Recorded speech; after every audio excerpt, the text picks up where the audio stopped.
Hey y'all, today we're talking about how I edit harsh sunlit photos in Lightroom using just the Sony A7IV and the Rokinon 35mm 1.8 lens. I'm not gonna waste any time getting into this as if like my library computer time's running out, so let's hop into Lightroom and get started. My chair doesn't have wheels on it, I have to pick it up, turn it around. Hey, Cheesy! Hey, Cheesy!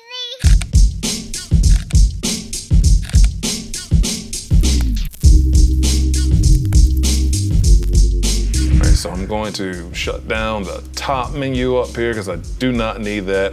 Have this side open where I have a preset that I already made for this particular photo shoot. I did that just to speed up the flow, and it's not about editing an entire photo. It's about those photos in harsh sunlit days that I want to focus on to edit. And of course, I'm a photographer, YouTuber, so I would definitely have a preset, but not selling these. Here it is applied, but you see the issue with this photo. It's just a little bright area right here. So let's go over to the mask, brush.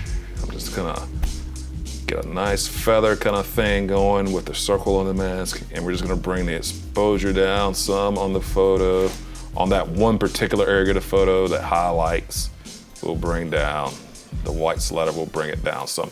So the reason I'm doing that is the theory is that brighter spots draw the eye. And I want the bright spot to be Mr. 1-year-old Woods right here. His face should be the area that gets the attention in the photo. That is why I took away some of the light, distracting from his face from Papa JP's hand.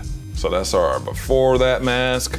That is our after using that mask. Next photo. Here's a chance to talk about dynamic range, the area between the darkest, brightest areas inside of an image that a camera can capture, and can it recover those areas inside of a photo? I'll show you exactly what I'm talking about. First, this quick preset to try to get us color-wise where I wanted to be at. It's overexposed area of the tree. I was going for Mr. Wade here to get him exposed properly, but we can just dial this back much like we did with JP's hand. And the details right there are still clearly visible. So that's what being able to reclaim bright and dark areas in photos are all about. One more thing I would do right here is I would probably take down the sides a little bit too, and the bottom. Just bring down that exposure all over, leaving Mr. Wade as the broader part of the photo. Perhaps crop in a little bit, because we really don't need all that area of the photo. I can go left, right, side if I wanted to. And I will come in here with a second brush and bring in some more detail over Mr. Wade, just to brighten him up some. And just go the opposite way that I did when darkening the rest of the photo. And I'm keeping track of some of the colors that are kind of reflecting in his hair. So with a fourth mask, I might come in on the side and just sort of desaturate that a little bit to get it to blend more with the rest of the photo.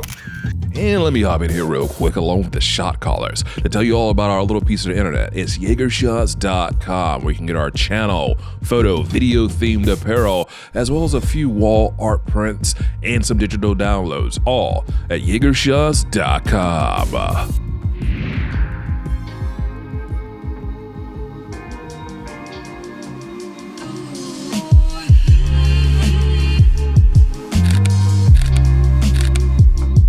Now we're in a little bit of a tricky situation with this particular photo. They are in the shadowy area, they are in a brighter area. So what is a fella to do but go back to our trusty mask, except this time, I'm not gonna start with the mask first. I'm gonna actually bring down the exposure because I'm looking at the background. I know it's a little hot and bright, so I'm gonna bring that down just a bit. Now I'm gonna go up to mask, select our subjects, and bring down the exposure a little bit. And I just made a decision here. I'm just gonna go with right side of the pictures. Get their exposure where it's a little bit not so blown out. So you know what happens next. It's time for creating a new mask. We're gonna come back and reclaim this side of the photo But notice I'm going for the areas that I want to be seen. Sort of like, you know, the face area, not so much lower down on the bottom part of the photo, but upwards. Now we're getting our balance back.